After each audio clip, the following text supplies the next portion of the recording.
যে খবরে চোখ রাখবো, জাল নথি চক্রের পর্দাফাঁস। রাজ্য পুলিশের এসটিএফ এর হাতে দুজনকে গ্রেফতার করা হয়েছে। জানা যাচ্ছে শেখ মিরাজ হোসেন এবং আব্দুল কুদ্দুস এই দুই ব্যক্তির নাম, এবং ধৃতদের কাছ থেকে প্রচুর ভুয়ো সরকারি নথি উদ্ধার করা হয়েছে, ডিজিটাল সরঞ্জাম বাজেয়াপ্ত করা হয়েছে। প্রতারণার উদ্দেশ্যে ভুয়ো সরকারি নথি তৈরির চক্র এমনই সন্দেহ করছে পুলিশ। এ বিষয়ে আরো জানবো, আবির দত্ত এই মুহূর্তে রয়েছেন টেলিফোনে আমাদের সঙ্গে। আবির, কিভাবে চলতো এই জাল নথি চক্র এবং ঠিক কি অভিযোগ এই দুজনের বিরুদ্ধে?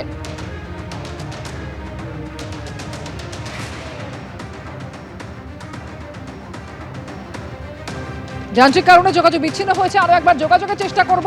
যে খবর আপনাদের জানাচ্ছি, জাল নথি চক্র চালাতো এই দুজন, এই অভিযোগে এই দুজনকে গ্রেফতার করলো রাজ্য পুলিশের এসটিএফ। রাজ্য পুলিশের এসটিএফ এর হাতে গ্রেফতার হয়েছে শেখ সিরাজ হোসেন এবং আব্দুল কুদ্দুস। এবং যেটা জানা গিয়েছে, ধৃতদের কাছ থেকে প্রচুর সরকারি ভুয়ো নথি এবং ডিজিটাল সরঞ্জাম বাজেয়াপ্ত করা হয়েছে। প্রতারণার উদ্দেশ্যে ভুয়ো নথি তৈরি করছিল এরা, এমনই সন্দেহ করছে পুলিশ। টেলিফোনে আরো একবার যোগাযোগ করতে পেরেছি, আবির দত্ত রয়েছেন আমাদের সঙ্গে। আবির, কিভাবে চলতো এই জাল নথির কারবার, কি অভিযোগ এই দুজনের বিরুদ্ধে?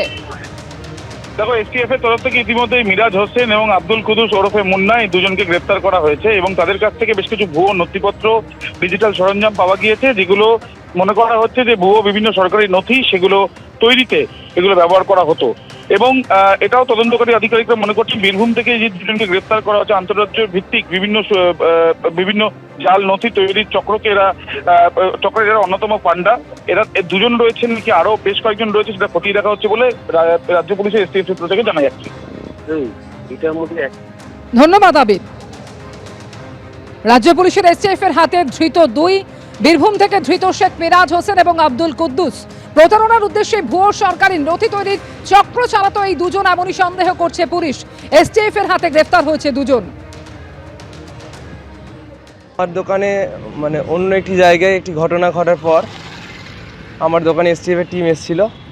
আমার দোকানে সমস্ত কিছু তদন্ত করে, মানে যেটা নর্মালি ওনাদের যেটা কাজ অফিসিয়ালি সব কিছু নেড়ে ঘেটে দেখেছেন। আমার সিস্টেমে কোনো কিছু তথ্য পায়নি, ঠিক আছে, বা আমার সিস্টেমে কিছু থাকলে তবে ওনারা তথ্য পাবেন, তো ওনারা কোনো তথ্য আমার কাছ থেকে পায়নি। আমি আমার সমস্ত রকম যত রকমভাবে আমার সহযোগিতা করার আমি করেছি, ঠিক আছে, তারপরেও ওনারা কিছু খুঁজে পাননি বা আমার সিস্টেম থেকে পাওয়া যায়নি। আমার পার্সোনাল ল্যাপটপ, যেটা আমি আমার পড়াশোনার ক্ষেত্রে ব্যবহার করি, আমি এমএসসি বিএড, ঠিক আছে, সামনে আমার এসএসসি পরীক্ষা, এসএসসি ফর্ম ফিল আপও করেছি। আমি আমার নিজের পড়াশোনা করার জন্য যে ল্যাপটপটা ব্যবহার করি, সেই পার্সোনাল ল্যাপটপটা ওনার।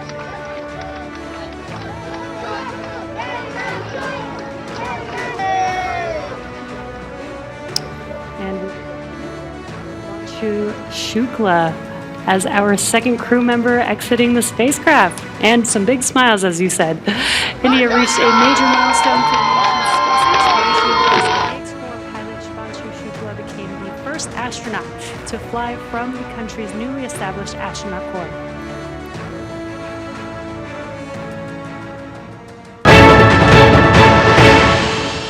जो है बेटा वापस चला आया, तो ये भावुक पल है भाई उसका, जो है बहुत अच्छा लग रहा है। इस समय जो है हम लोग बहुत देखकर बहुत खुश हैं। पूरी यात्रा कैसी रही? 18 दिन रहे वहाँ पर। अच्छी रही यात्रा, अच्छी रही, जैसा कि हाँ बात होती थी। और लगता था आपको कि अंतरिक्ष से बात हो रही है? अब अंतरिक्ष से बात कर लेता है, थोड़ा हल्का लगता था। यही पल तो था जिसके लिए जी रहे थे। नहीं, बिल्कुल उसका मिशन पूरा हुआ। ईश्वर को बहुत बहुत धन्यवाद और सभी देशवासियों का आभार प्रकट करते हैं। रूप से मिलने के लिए शुभांशु से नहीं, बिल्कुल मिलना बहुत अच्छा लगा, बहुत मिलना कब होगा? अब मिलना 15 दिन लगेंगे। नहीं, बहुत भव्य स्वागत करेंगे हम लोग, जो है बिल्कुल एंजॉय करेंगे, पार्टी करेंगे, पूरा बैंड बाजे के साथ स्वागत करेंगे। जो कुछ होगा बहुत अच्छे तरह स्वागत करेंगे।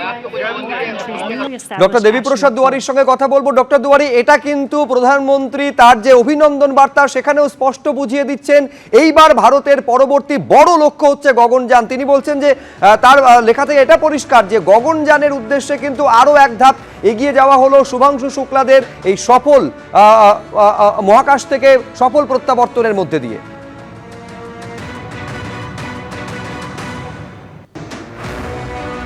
আমাদের সঙ্গে যোগাযোগ বিচ্ছিন্ন হয়ে গেছে। জ্যোতির্বিজ্ঞানী ডক্টর দেবীপ্রসাদ দুয়ারির সঙ্গে আমি আরেকবার কথা বলবো, তবে তার আগে আপনাদের জানাই যে একেবারে শুভাংশু শুক্লাদের অভিনন্দন জানিয়েছেন প্রধানমন্ত্রী নরেন্দ্র মোদী। ডক্টর দুয়ারির সঙ্গে যোগাযোগ করতে পেরেছি। গগনযান যে পরবর্তী বড় এক্সপ্লোরেশনের দিকে ভারত তাকিয়ে রয়েছে, এটা কিন্তু প্রধানমন্ত্রীর অভিনন্দন বার্তায় স্পষ্ট হয়ে যাচ্ছে।